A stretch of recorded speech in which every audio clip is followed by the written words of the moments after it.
Thumberi Udhayandhiram Wazirabad Indian. அவன் என்ன பண்ணுறான், அங்கே இருந்து இவன் தாலுக்கால இருந்து இவன் வாங்கி என்ன பண்ணுறான், ஹோல்சேல் மொத்த வியாபாரி.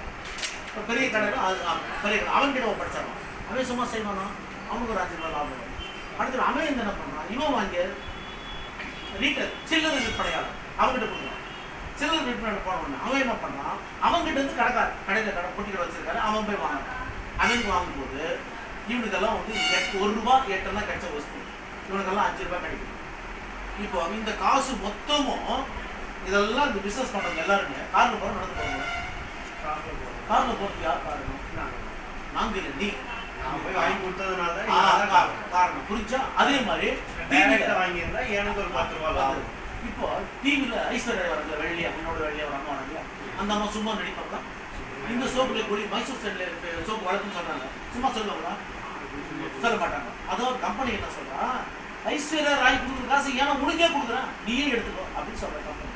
இப்போ இங்கே பாரு, டிவி விளம்பரம், இது எல்லாம் சேர்த்து 10 ரூபா சோப்பு நமக்கு 30 ரூபாய்க்கு 20 ரூபா 20 தான் போடும். 20 ரூபா கொடுத்தீங்கன்னாக்கா ஒரு நாளைக்கு எத்தனை கோடி மக்கள் சோப்பு வாங்குறாங்க, பேஸ்ட் வாங்க, ஷாம்பு வாங்க, வீடு கட்டி சாப்பிட்றது, துணி கட்டிக்கலாம் வாங்குறாங்க.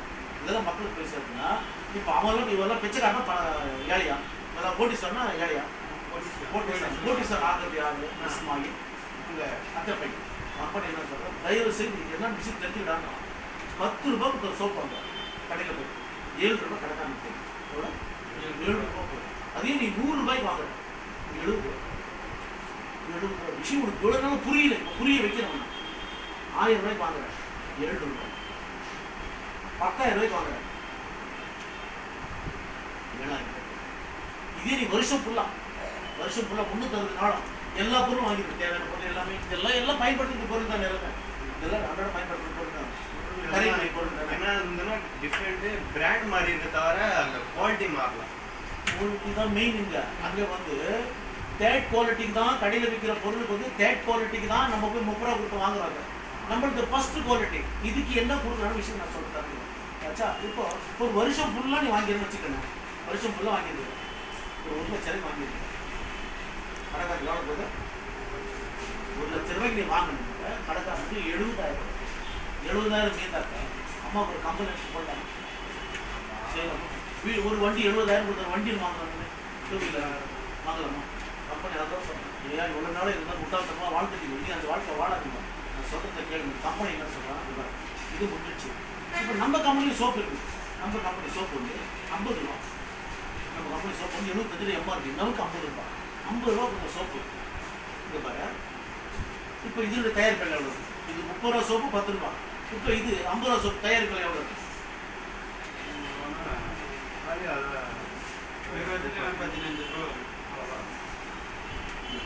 இது தேர்ட் குவாலிட்டி. நம்மளுக்கு வந்து உலகத்தரமான முதல் குவாலிட்டி. இங்கே என்ன சொல்கிறான், 17 ரூபா நம்ம சோப்பு தயாரிப்பு ஃபஸ்ட் குவாலிட்டி. தரமான பொருள் கொடுத்தா அவங்க தைரியமாக பேச முடியும், தப்பாக கொடுத்தா பேச முடியாது. நான் அதே பக்கத்து கடை சோப்பு கொடுத்தா காசு கொடுக்குறேன், நான் எதுவும் இங்கே வந்து வாங்கி பண்ண சொல்லுவேன். இப்போ குவாலிட்டி நல்லா என்ன பண்ணுவேன், கடை திறந்த கடையை உடச்சி கூட பொருள் எடுத்துன்னு போயிடுவேன். ஏன்னா அவ்வளோ குவாலிட்டியான பொருள் உலகத்தரம் வாங்கி பொருட்கள் நம்ம கம்பெனியில் கொடுக்குறோம். 21 வருஷமாக இருக்குது. 1 வருஷம் 2 வருஷம் 21 ஆண்டுலாம் யூஸ் பண்ணுறாங்க இந்த பொருட்கள். 5 கோடி மக்கள் சார் ஒருத்தர் 5 கோடி.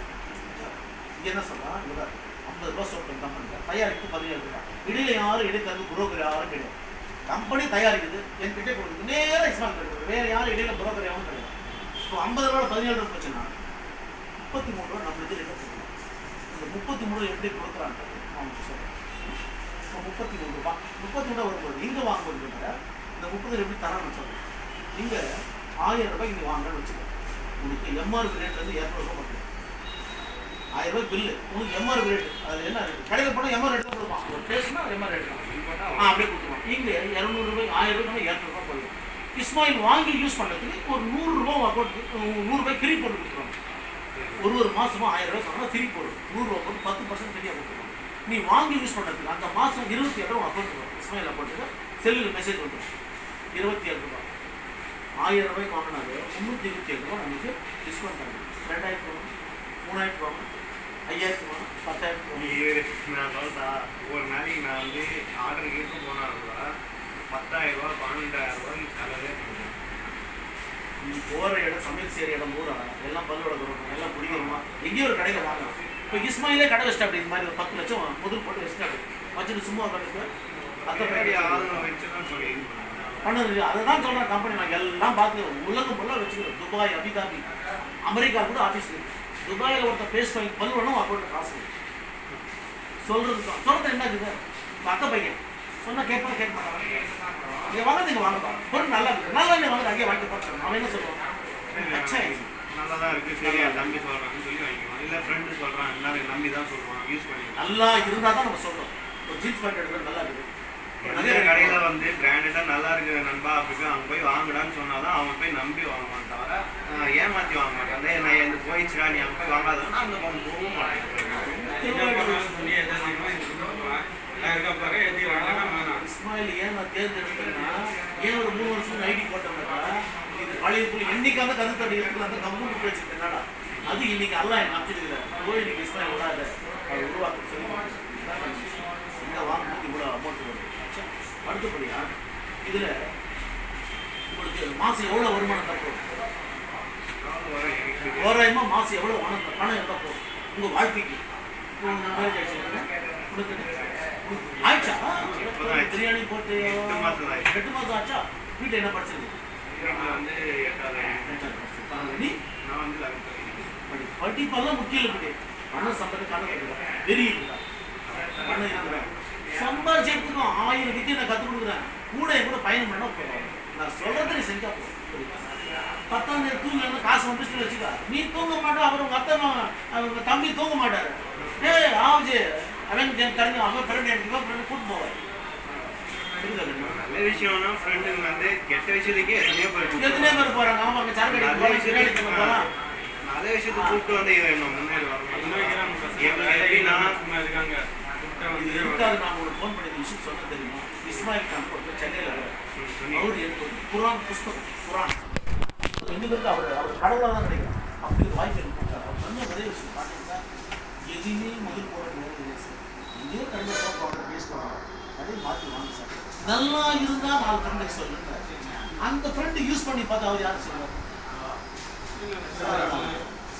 அவர் யூஸ் பண்ணி யாருக்கு சொல்லுவார்? இவ்வளவுதான். வெறும் காடா கிழிக்கிற வேலை, மரத்துல தேங்காய் தர வேலை, விர தூடுறதெல்லாம் கிடையாது. நீ வாங்குற யூஸ் பண்ற அடுத்த வருஷம் மூலியமா வாங்குறான்னா அவன் மூலியமா இன்னொருத்தன் அறிமுகப்படுத்தி அப்படியே அவன் பூரா சொல்லி தருவேன். ஏன்னா பூரா சொன்னா எனக்கு தூங்க மாட்டேங்குது. நான் அவனுக்கு சிம்பிளா சொல்லிட்டு இருக்கேன், சிம்பிளா சொல்லிடுவேன். இப்போ ஒரு தோராயமா உனக்கு பணம் எவ்வளவு இருந்தா போதும். கல்யாணம் ஆயிடுச்சு, நல்லா போய் கல்யாணம் ஆயிடுச்சு. இன்னொரு 6 மாசம் 3 மாசத்துல பேரன் வந்து நிற்பான். பக்கடா வச்சு பேட்டா தூக்கி கொடுப்பீங்க, வேற பேத்தி ஏதோ ஒண்ணு இருக்குதா? ரைட்டு, அதெல்லாம் சாப்பிட்ற பாராட்டு விஷயம் தான். நல்ல விஷயம். சிவாரு உங்க வீட்டுல உன்னை நம்பி வந்துருக்குது. யாரு நம்பி வந்துருக்குது? கல்யாணத்துக்கு முன்னாடி அப்பா இருக்கான், அண்ணன் இருக்கான், தம்பி இருக்கான், தங்கச்சி இருக்கான், சொந்த பந்தம் பழைய பட்சத்தம் அவெல்லாம் இருக்கிறான். அவன்கிட்ட எல்லாம் கேட்டு வாங்கி சாப்பிடும். ஏதாவது தேவைன்னா பெரியப்பா இது வேணும், அப்பா இது வேணும், அண்ணா இது வேணும் கேட்கும், அம்மா கிட்ட கேட்கும். இப்போ யாரு கேட்கும்? இஸ்மாயில் கேட்டு இது ஒன்றுப்பா, அது ஒன்றுப்பா, இது ஒன்று நாப்கின் போகணும், ஐக்கின் போகணும், இதெல்லாம் கேட்கும். யாருக்கு கேட்கும்? கூட தான் கேட்கும். அப்போ நீ சம்பாரிச்சுன்னா தான் அது வாங்கி கொடுக்க முடியும்.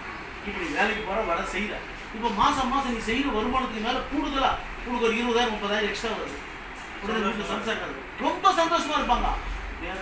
நடந்து இதில் கம்பெனி எடுத்து அவங்களுக்கு ரொம்ப நாள் பாடு, ஒரு மோதிரம் ஒரு ரிங் வாங்கணும், கல்யாண டேட் வாங்கிக்கலாம். நம்ம உங்களுக்கு பர்த்டே அன்னைக்கு பர்த்டே அன்றைக்கி ஒரு செயின் வாங்கி கொடுத்தாங்க.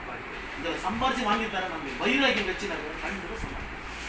இதுக்கு நான் முதல்ல உழைப்பு மட்டும் இல்லை, ஏன்னா உழைப்பு கூட நான் பார்த்துட்டேன். ஒரே நாள் தான் உழைப்பை பார்க்கணும். அதெல்லாம் நான் புரிஞ்சுக்கணும். என்னன்னா இஸ்மாயில் உருவாக்கியே திருவானு அல்ல நான் ஆரம்பிச்சேன். ஜெயிச்சே திருவானு கொஞ்சம் கஷ்டம். இப்போ கல்யாணம் குழந்தை உடனே பிறந்துச்சா 365 நாள் இருந்தால் தான் வெளியே வருவார்.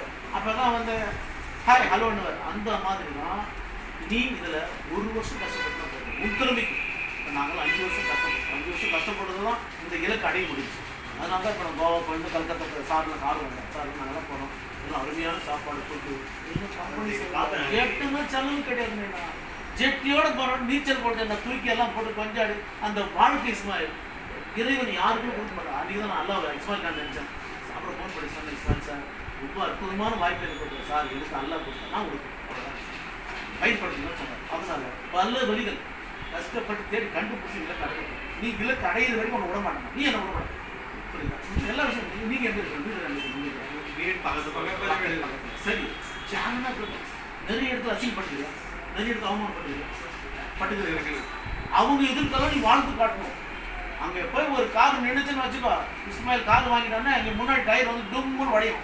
சொந்தக்காரன் பார்ப்போம், சரி கார் வாங்கி இருக்கான் அது பையன், எப்படி தெரியல, ஏதோ திருடு அப்படின்னு செஞ்சிட்டானா, இப்படியெல்லாம் எண்ணம் தோண்டும். அவன் எப்படி உழைச்சுவானு தெரியாது அவங்களுக்கு. இப்படியெல்லாம் எண்ணங்கள் தோண்டும்.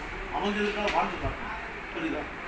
அம்மா அப்பா இருக்காங்க, அம்மா அப்பாவோட காரில் கூட்டு போன ஆசை இருக்கான் பல காலத்தில். இப்போ ஏழைகள் மாதிரி போயிருக்கான், எப்போது ஏழைகள் மாதிரி போயிருக்கேன். இப்போ உங்கள் மனைவி வந்துருக்கு, இது வரைக்கும் ஆனால் வெளியே கூட்டு போனோம், சினிமா கூட்டு போயிருப்பா, ஹோட்டலுக்கு கடைக்கடி கூட்டு இருப்பா, ஏதோ ஒரு இது வாங்குது அது வாங்க கூட்டு போயிருப்பா. பட்ஜெட்டு தான் பிரச்சனை. அந்த பட்ஜெட்டு தான் கம்பெனி சொல்ற சம்பாரிச்சு எடுத்துடான்றான். உழைப்பை கொடு, வருமானத்தை நான் கொடுக்குறேன்றான். உழைப்பை நீ கூட வருமானத்தை நான் கொடுக்குறேன்றான். எந்த கம்பெனியில் கொடுக்க மாட்டேன். இப்போ உனக்கு மாதம் ஒரு தோராயமாக எவ்வளோ போடுங்க, சும்மா தோராயமாக சொல்லலாம். நம்ம என்ன நான் முதல்ல போட்டுருவோம் 30 40 சரி 50,000 அது ஜாலியாக இருக்கும். சும்மா அழகாக அப்படி சும்மா மேக்கப் போடுங்க. என்னை விட அப்படி சூப்பர் அழகாக வருவீங்க. அது என்ன சொல்கிறேன் இப்போ இங்கே ஜெயின் பண்ணிட்டாங்க இஸ்மாயில். இங்கே வந்து இஸ்மாயில் ஒரு 1000 ரூபாய்க்கு வாங்கிட்டார். எவ்வளோ? 1000 ரூபாய்க்கு வாங்கிட்டார். நீ 1000 ரூபாய்க்கு மேலே எவ்வளோக்குன்னா வாங்க, புரியுதா? 1000 ரூபாய்க்கு உள்ளே வாங்கினா இதில் என்ட்ரி ஆக முடியாது. 1000 ரூபாய்க்கு மேலே உனக்கு தெரிஞ்ச ஃப்ரெண்டுங்க யாராவது 1 2 100 ரூபாய் 200 ரூபா 300 ரூபாய் 500 ரூபாய்க்கு வாங்குறேன்னா வாங்கிக்க. அது முன்னாடி இதில் வாங்கி அவன் பிஸ்னஸாக இப்போ உங்கள் தம்பி மாதிரி பிஸ்னஸ் பண்ணணும்னு ஆசைப்படுறவனா 1000 ரூபாய்க்கு மினிமம் வாங்க வைக்கணும். 1000 ரூபாய்க்கு வாங்கினா இப்போ வாங்கிட்டாரு. இந்த பொருள் அவருக்கு ரொம்ப பிடிச்சிச்சு, ரொம்ப பிடிச்சிச்சு. உங்ககிட்ட சொல்கிறாரு, அது ரொம்ப நல்லா இருக்குது, இதுக்கு என்ன செய்யலாம், அவர் சார் ஏதோ வருமானம் வருது எப்படின்னு கேட்பாரு. கேட்க மாட்டாரு. நீ உடனே எனக்கு நோட் போடுவேன், சார் எப்படி சார் நான் உடனே சொல்லுவேன். நான் என்ன சொல்கிறேன்னா இஸ்மாயில் 1000 ரூபாய் வாங்கிட்டார். இஸ்மாயில் கேட்கல 1 2 3 4 5 6 6 பேர் வேறு யாரும் தேடாதான். கம்பெனி சொன்னால் 6 பேர். இந்த சம்சாரத்துக்கு